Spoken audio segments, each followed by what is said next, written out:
Dear students, हम इस video में कोऑर्डिनेशन कंपाउंड्स का आईपीसी नेमिंग करना सीखेंगे।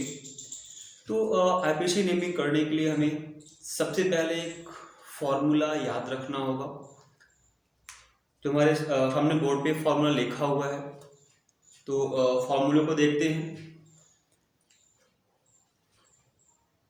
फॉर्मूला है आपका सबसे पहले कोऑर्डिनेशन कंपाउंड्स में अगर कैटायंस लिखा हुआ है, कैटायंस का नाम लिखेंगे। उसके बाद फिर लिगैंड्स के बगल में जो नंबर्स लिखे होते हैं, कोऑर्डिनेशन नंबर्स, वो लिखा जाएगा। उसके बाद फिर लिगैंड्स का नाम लिखेंगे। इसके बाद CMA means central metal atom लिखा जाएगा। देन सेंट्रल मेटल एटम की जो ऑक्सीडेशन स्टेट होगी वो स्टेट लिखी जाएगी, वो भी रोमन डिजिट में लिखी जानी है।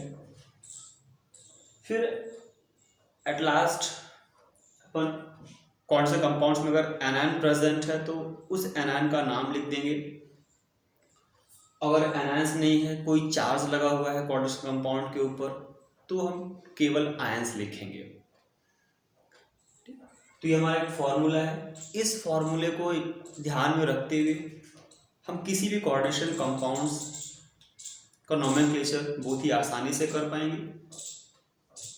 चलिए अपन कुछ एग्जांपल्स देख लेते हैं आईपीसी नोमेनक्लेचर के लिए। हमने यहाँ 4 एग्जांपल्स लिखे हुए हैं। 2 के मैंने नाम लिखे हुए हैं, 2 के नाम फिर अगेन करेंगे। सबसे पहले एक हमने एग्जांपल लिखा NiCO का होल 4। इसकी नेमिंग करने से पहले हमें ये देखना है कि हमारा कॉम्प्लेक्स कंपाउंड कैसा है, पॉजिटिव कॉम्प्लेक्स है या नेगेटिव कॉम्प्लेक्स है या फिर न्यूट्रल कॉम्प्लेक्स है। तो ये जानने के लिए बहुत ही छोटा सा सिंपल सा ट्रिक है। अगर लार्ज ब्रैकेट के लेफ्ट साइड में कोई मॉलिक्यूल से एटम्स लिखा हुआ है तो हमारा कॉम्प्लेक्स हो जाएगा नेगेटिव, क्योंकि यहाँ जो लिखा है वो हमारा कैटायंस लिखा होगा। तो हमारा कॉम्प्लेक्स कैसा हो जाएगा? नेगेटिव कॉम्प्लेक्स हो जाएगा। और अगर लास्ट ब्रैकेट के राइट साइड में कोई एटम्स या मॉलिक्यूल्स लिखा हुआ है तो राइट में जो लिखा होता है वो हमारा नेगेटिव आयंस होता है। तो हमारा कॉम्प्लेक्स कैसा हो जाएगा? कैटायंस हो जाएगा। अगर मॉलिक्यूल्स के दोनों साइड में, लेफ्ट और राइट दोनों साइड में कुछ भी नहीं लिखा हुआ है तो हमारा कॉम्प्लेक्स कैसा होगा? न्यूट्रल कॉम्प्लेक्स कहलाएगा। तो ये हमारा जो पहला एग्जांपल है वो न्यूट्रल कॉम्प्लेक्स है। इसकी हम नेमिंग करते हैं। तो सबसे पहले अगर अपन फॉर्मूले पे देखें तो कैटायंस है तो कैटायंस का नाम लिखेंगे, बट हमारे इस एग्जांपल में कोई कैटायंस नहीं है तो नहीं लिख रहे हैं। फिर अपन आते हैं कोऑर्डिनेशन नंबर पे। देखिए लिगैंड्स के बगल में डिजिट लिखी हुई है 4, तो अपन इसका 4 लिखेंगे, टेट्रा। हमारा लिगैंड कौन सा है? कार्बोनिल, CO कार्बोनिल लिगैंड है जिसका नाम लिख दिया गया टेट्रा कार्बोनिल। फिर इसके बाद सेंट्रल मेटल एटम, जो फार्मूले पे चल रहे हैं अपन, सेंट्रल मेटल एटम निकिल है तो निकिल लिख दिया गया। फिर इस निकिल का ऑक्सीडेशन स्टेट लिखा गया 0। तो अब बात आती है कि निकिल का ऑक्सीडेशन स्टेट 0 कैसे आया। हम इसे भी सीख लेते हैं कि कैसे अपन ऑक्सीडेशन स्टेट फाइंड करते हैं। देखिए हम नीचे यहाँ कर रहे हैं ऑक्सीडेशन स्टेट फाइंड करने के लिए। तो हमें अपने कॉम्प्लेक्स में जिस एटम का ऑक्सीडेशन स्टेट फाइंड करना होता है उसे X मानते हैं। तो हमें निकिल का स्टेट फाइंड करना है, हमने निकिल को X मान लिया। नंबर ऑफ निकिल कितने हैं? अकेला सिंगल निकिल है तो इंटू X कर देते हैं। फिर प्लस करके कार्बोनिल जो हमारा लिगैंड है, लिगैंड कैसा है? नेगेटिव चार्जेबल है, पॉजिटिव चार्जेबल है या न्यूट्रल है। तो यहाँ हमारा कार्बोनिल लिगैंड है, ये न्यूट्रल है, इसके पास चार्ज होता है 0, तो 0 इंटू कितने लिगैंड है, 4 लिगैंड है, इंटू 4 इक्वल टू इस कॉम्प्लेक्स के ऊपर यहाँ कोई पावर में चार्ज नहीं है, ना तो नेगेटिव चार्ज है और ना ही पॉजिटिव चार्ज है, तो इसको 0 कर दिया गया।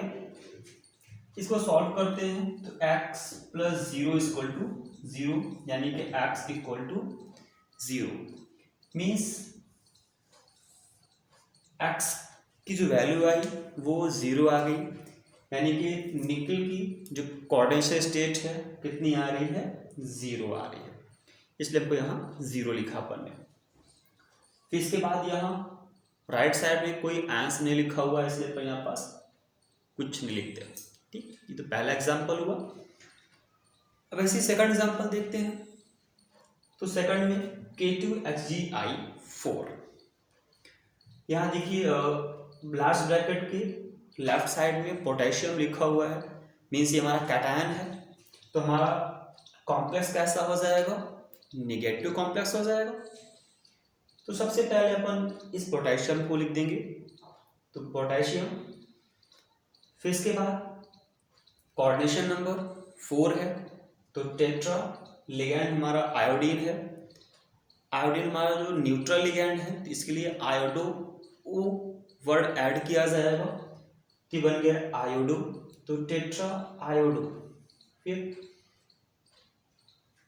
मरकरी हमारा कॉम्प्लेक्स निगेटिव हो गया, तो जो सेंट्रल मेटल एटम होता है उस सेंट्रल मेटल एटम के नाम में 8 वर्ड ऐड करते हैं, 8, तो ATE 8 वर्ड ऐड कर दिया जाएगा, तो मरकरी से ये बन जाएगा मर्क्यूरेट। इसका नेम क्या हो गया, पोटेशियम टेट्रा आयोडो मर्क्यूरेट।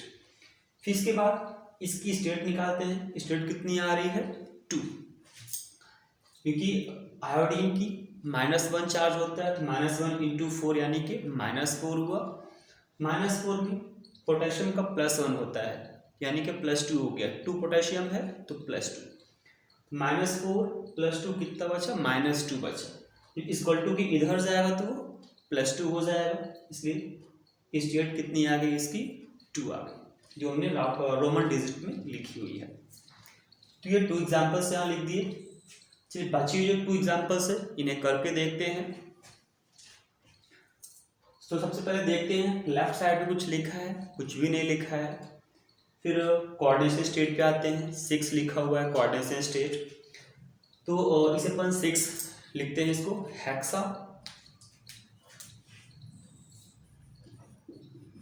हेक्सा। फिर जो लिगैंड है, लिगैंड हमारा क्या है, एमीन है, तो हेक्सा एमीन, हेक्सा एमीन। फिर इसके बाद CMe mean central metal atom, वो कौन सा है, प्लेटिनम है, प्लेटिनम।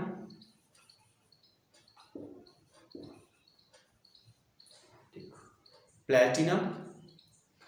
फिर इसकी स्टेट पे आते हैं, प्लेटिनम की स्टेट कितनी होगी, एमीन, न्यूट्रल लिगैंड है, इस पे चार्जेस 0 हो जाएगा, तो 0 इंटू 6 यानी कि 0 हो गया।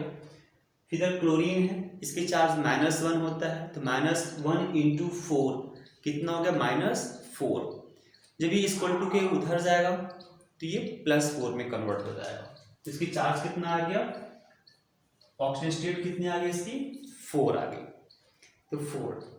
देखिए फिर एनायन के प्लेस में यहाँ क्लोरीन लिखा हुआ है, तो हम लास्ट में क्लोरीन लिख देंगे, बट क्लोरीन को अपन क्लोरीन नहीं लिखेंगे, उस पर आइड वर्ड यूज कर देंगे, तो क्या बन जाएगा वो, क्लोराइड।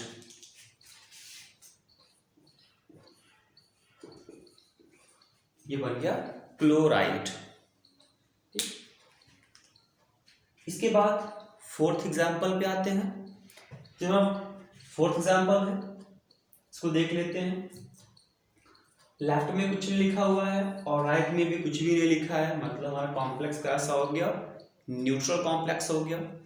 अब इस न्यूट्रल कॉम्प्लेक्स में अपन देखते हैं लिगैंड कितने हैं, तो एक एमीन लिगैंड है 4 और क्लोरीन 2 है, मतलब 2 तरह के लिगैंड्स प्रेजेंट हैं। अब 2 लिगैंड्स होने पर हमको लिगैंड्स के जो नेमिंग करनी है वो अल्फ़ाबेटिकल करनी होगी। ये 2 लिगैंड्स है, उनको अपन अल्फ़ाबेट नेम देंगे। तो अल्फ़ाबेट में जो पहले आएगा उसको पहले लिखा जाएगा फर्स्ट, जो बाद में आएगा सेकंड नंबर पे आएगा उसको बाद में लिखेंगे। तो एमीन स्टार्ट होगा ए से, तो अल्फ़ाबेट में ए पहले आता है। क्लोरीन स्टार्ट होता है सी से, तो सी बाद में आता है। तो ए फर्स्ट आएगा और सी सेकंड नंबर पे आएगा। तो पहले एमीन का नाम लिखेंगे, इसके बाद देन क्लोरीन का नाम लिखेंगे। तो एमीन कितने हैं? 4 हैं, तो टेट्रामीन,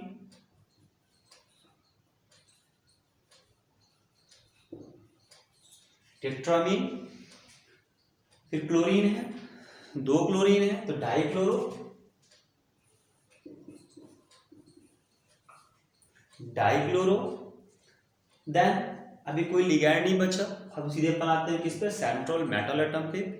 तो सेंट्रल मेटल एटम कौन सा है? प्लैटिनम है, क्योंकि न्यूट्रल लिगैंड है, कॉमन नेम लिखा जाएगा इसका प्लैटिनम।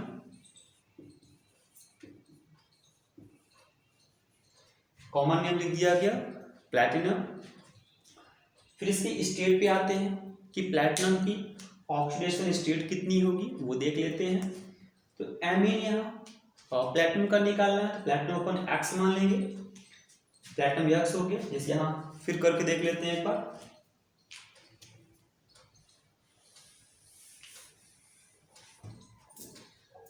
प्लैटिनम को एक्स माना, एमीन कितना है?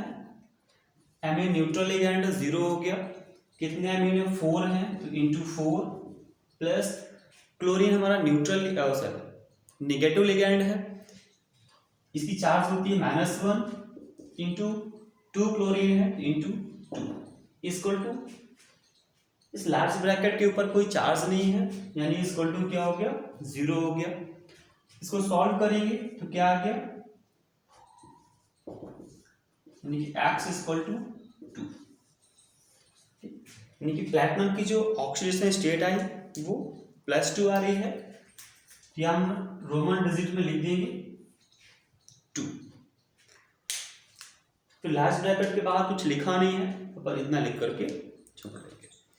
तो यहाँ से हमने 4 एग्जाम्पल देखे, काफ़ी इजी एग्जाम्पल लगा होगा करने में। ठीक, बस केवल आपको ये फॉर्मूला याद रखना है। फॉर्मूला याद रखने के बाद आपके सारे एग्जाम्पल्स काफ़ी इजी हो जाएंगे।